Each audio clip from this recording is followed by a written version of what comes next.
नमस्कार, DD news के इस विशेष समाचार प्रसारण में आप सभी का स्वागत है। मैं हूं आंचल गुलाटी गुंबर, मेरे साथ है मेरी सहयोगी बीना।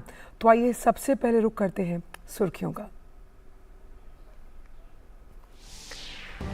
कर्नाटक चुनाव में सोनिया गांधी के संप्रभुता वाले बयान पर चुनाव आयोग ने कांग्रेस अध्यक्ष मल्लिकार्जुन खड़गे को दिया नोटिस। कांग्रेस के खिलाफ विज्ञापन छापने पर बीजेपी से भी मांगा जवाब। गृह मंत्री अमित शाह आज एक दिन के पश्चिम बंगाल दौरे पर रविंद्रनाथ टैगोर की जयंती समारोह में होंगे शामिल। कार्गो गेट के शिलान्यास समेत बीएसएफ की तमाम विकास परियोजनाओं की करेंगे शुरुआत।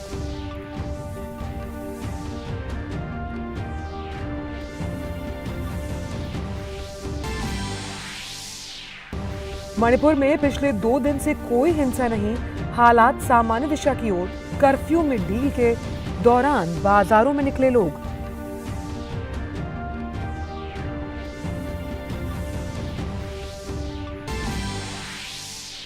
बंगाल की खाड़ी में तेज तूफान मोचा, कल तक चक्रवाती तूफान में बदलने के हैं आसार।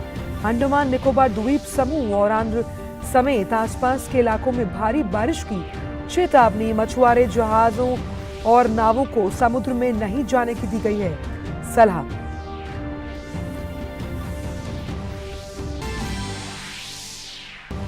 G20 के तीसरे विकास कार्य समूह की बैठक आज से गोवा में। महिला पुरुष के बीच समानता और महिलाओं की अगुवाई में विकास के लिए सभी अहम फैसले लेने में उनकी भागीदारी पर होगा focus.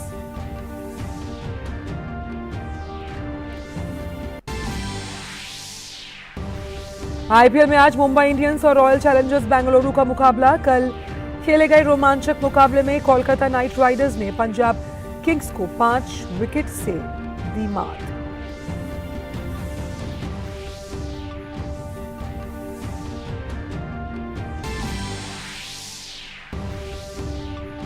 World test championship final के लिए ईशान किशन, चोटिल, केएल राहुल की लेंगे जगह। उमेश यादव और ये जयदेव पर फैसला आना बाकी।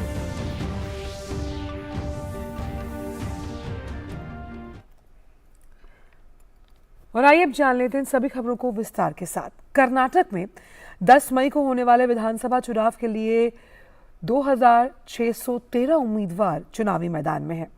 इनके लिए पिछले कई दिनों से चला आ रहा जोर शोर से जो चुनावी प्रचार है वो खत्म हो गया। प्रचार के दौरान सभी नेताओं ने एक दूसरे पर आरोपों की झड़ी लगा दी और अब उसकी लड़ाई निर्वाचन आयोग के दरवाजे पर पहुंची है। बीजेपी ने आरोप लगाया कि कांग्रेस की पूर्व राष्ट्रीय अध्यक्षा सोनिया गांधी ने अपने ट्वीट में जानबूझकर संप्रभुता शब्द का इस्तेमाल किया, लिहाजा उन पर चुनाव संहिता के हिसाब से कार्रवाई की जाए। आपत्ति इस बात पर थी कि भारत की एकता और अखंडता के लिए जिन शब्दों का इस्तेमाल नहीं करना चाहिए उन शब्दों का इस्तेमाल कर कांग्रेस ने प्रचार किया। इस पर निर्वाचन आयोग ने कांग्रेस अध्यक्ष मल्लिकार्जुन खड़गे को नोटिस जारी किया और जवाब मांगा। बात सिर्फ कांग्रेस को नोटिस थमाने की नहीं है, बल्कि चुनाव आयोग ने कर्नाटक में बीजेपी अध्यक्ष नलिन कुमार कटील से भी जवाब मांगा कि किस आधार पर बीजेपी ने कांग्रेस पर आरोप लगाते हुए एक अंग्रेजी अखबार में विज्ञापन दिया। आयोग की तरफ से कहा गया कि अगर कोई भी राजनीतिक दल दूसरे पर किसी भी तरह का आरोप लगा रहा है तो उसके पुख्ता प्रमाण होने चाहिए। कांग्रेस नेता रणदीप सुरजेवाला ने इस संबंध में चुनाव आयोग से शिकायत की थी। शिकायत में कहा गया था कि बीजेपी की तरफ से लगाए गए आरोप पूरी तरह निराधार हैं। गृह मंत्री अमित शाह देर रात पश्चिम बंगाल के अपने 1 दिवसीय दौरे पर कोलकाता पहुंचे। गृह मंत्री कोलकाता में रविंद्रनाथ टैगोर की 162वीं जयंती के अवसर पर आयोजित होने वाले सांस्कृतिक कार्यक्रम में हिस्सा लेंगे।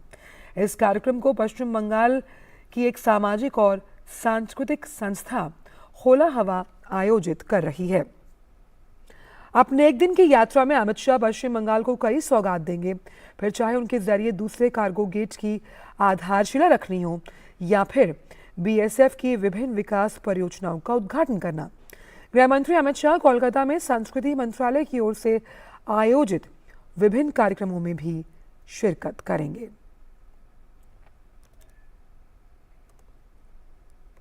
बात मणिपुर की, जहां पिछले 2 दिन से हिंसा की कोई घटना नहीं हुई और यहां के हालात लगातार सामान्य हो रहे हैं। यहां सेना और असम राइफल्स के जवान हर वक्त निगरानी कर रहे हैं। लोगों की सुरक्षा के लिए फ्लैग मार्च निकाला जा रहा है। बचाव और निकासी का काम जारी है। मणिपुर में पढ़ रहे तमाम राज्यों के छात्रों को सुरक्षित निकाल लिया गया। इस बीच राज्य सरकार ने अधिकांश जिलों में कुछ घंटों के लिए जनता कर्फ्यू में ढील दी, ताकि लोग बाजार जाकर जरूरी सामग्री खरीद पाएं। और इस दौरान पेट्रोल पंप पर खासी भीड़ देखने को मिली। मणिपुर सरकार के सुरक्षा सलाहकार पूर्व IPS अधिकारी कुलदीप सिंह पिछले कई दिनों से इम्फाल में हैं और स्थिति की निगरानी कर रहे हैं। इसके अलावा तमाम समुदायों के नेता और नागरिक संगठन तनाव को शांत करने के लिए आगे आए और जनता से शांति और सद्भाव बनाए रखने की अपील की। इसके अलावा कल केंद्र सरकार ने सुप्रीम कोर्ट को जानकारी दी है कि मणिपुर में 52 पैरामिलिट्री फोर्स की कंपनियां तैनात की गई। कोर्ट ने कहा कि राहत शिविरों में खाने और चिकित्सा सुविधाओं के उचित इंतजाम किए जाएं। विस्थापितों के लिए पुनर्वास और धार्मिक स्थलों की सुरक्षा सुनिश्चित हो। कोर्ट अब 17 मई को सुनवाई करेगा। उस दिन कोर्ट ने केंद्र और राज्य सरकार से स्टेटस रिपोर्ट दाखिल करने के लिए कहा है।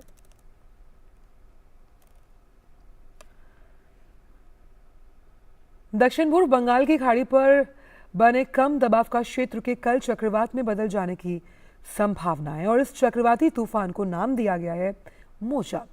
भारत मौसम विज्ञान विभाग के अनुसार चक्रवाती तूफान शुरू में 11 मई तक उत्तर उत्तर पश्चिम के मध्य बंगाल की खाड़ी की ओर बढ़ेगा और फिर उसकी दिशा बदल जाएगी और ये उत्तर पूर्वोत्तर में बांग्लादेश म्यांमार तट की ओर बढ़ेगा। इसको देखते हुए मछुआरों, जहाजों और छोटी नावों को दक्षिण पूर्व बंगाल की खाड़ी में नहीं जाने के लिए कहा गया है। अनुमान के मुताबिक दक्षिण पूर्व बंगाल की खाड़ी में 70 किलोमीटर प्रति घंटे की रफ्तार से बारिश और तेज हवाएं चलने की उम्मीद।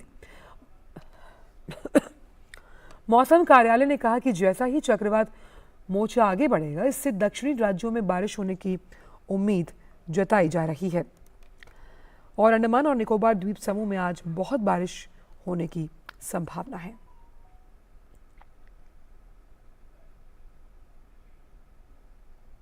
भारत की G20 अध्यक्षता में तीसरे विकास कार्य समूह की बैठक आज से गोवा में शुरू हो रही है। 3 दिन तक चलने वाली इस बैठक में विभिन्न देशों के प्रतिनिधि गोवा पहुंच गए हैं। बैठक में टेक्नोलॉजी से लेकर महिला सशक्तिकरण और सतत विकास जैसे प्रासंगिक विषयों पर चर्चा होनी है। बैठक के एजेंडे में प्रगति में तेजी लाने में G20 की भूमिका, पर्यावरण के लिए जीवन शैली, डिजिटल सिद्धांतों और विकास के लिए डेटा क्षमता निर्माण, वैश्विक स्तर पर हरित बदलाव, महिलाओं की अगुवाई वाले कार्रवाई और अंतर्राष्ट्रीय समन्वय और साझेदारी को बढ़ाने पर चर्चा शामिल है। कल विकास कार्य समूह से इतर महिलाओं की अगुवाई में विकास और विकास के लिए डेटा जैसे विषयों पर पैनल चर्चा हुई।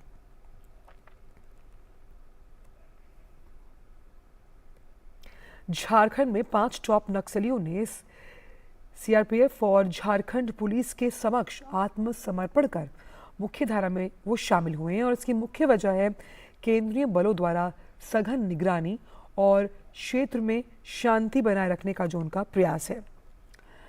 वहीं माओवादियों के झूठे और भ्रामक अभियान के प्रति कम होते रुझान को भी इसका बड़ा कारण माना जा रहा है। वक्त एक छोटे से ब्रेक का। भारतीय समुद्री विश्वविद्यालय मर्चेंट नेवी और मरीन इंजीनियरिंग में उज्जवल करियर बनाने का एक सुनहरा मौका। 6 स्थानों पर आधुनिक परिसर, विश्व स्तरीय इंफ्रास्ट्रक्चर। ये सिर्फ एक करियर नहीं, ये अवसरों का सागर है। भारतीय समुद्री विश्वविद्यालय भारत सरकार के अधीन वर्ष 2023-24 के लिए प्रवेश आमंत्रित हैं।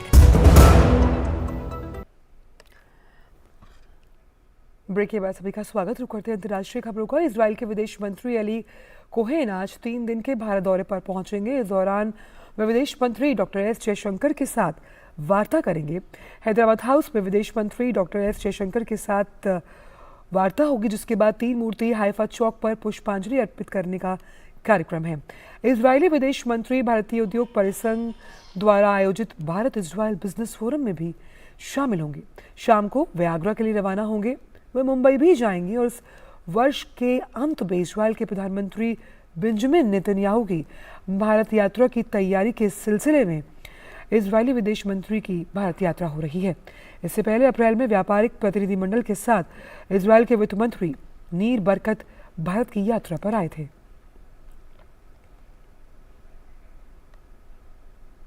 और बात आईपीएल की, जहां कल खेले गए मुकाबले में कोलकाता नाइट राइडर्स ने पंजाब किंग्स को 5 विकेट से बात देकर अपने प्लेऑफ में पहुंचने की उम्मीदों को बरकरार रखा हुआ है। इस जीत के साथ ही कोलकाता के पास 11 मैच में 10 अंक हो गए और ये टीम अंक तालिका में 5वें स्थान पर।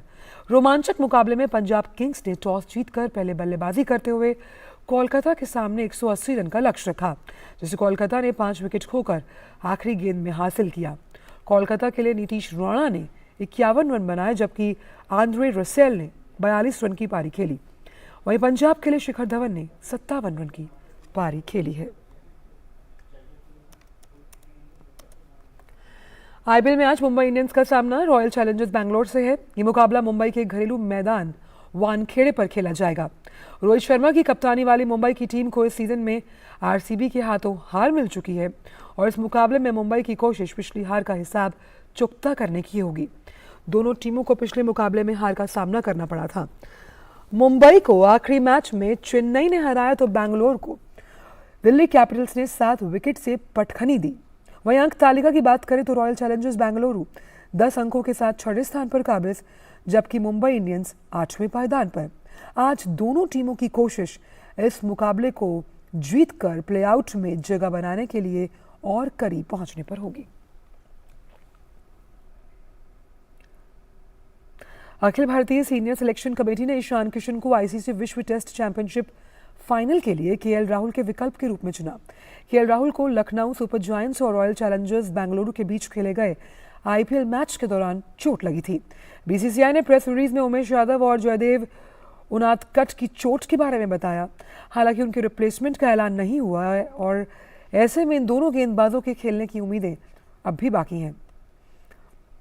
डब्ल्यूटीसी फाइनल लंदन के द ओवल स्टेडियम में 7 से 11 जून के बीच भारत और ऑस्ट्रेलिया के बीच मैच खेले जाएंगे।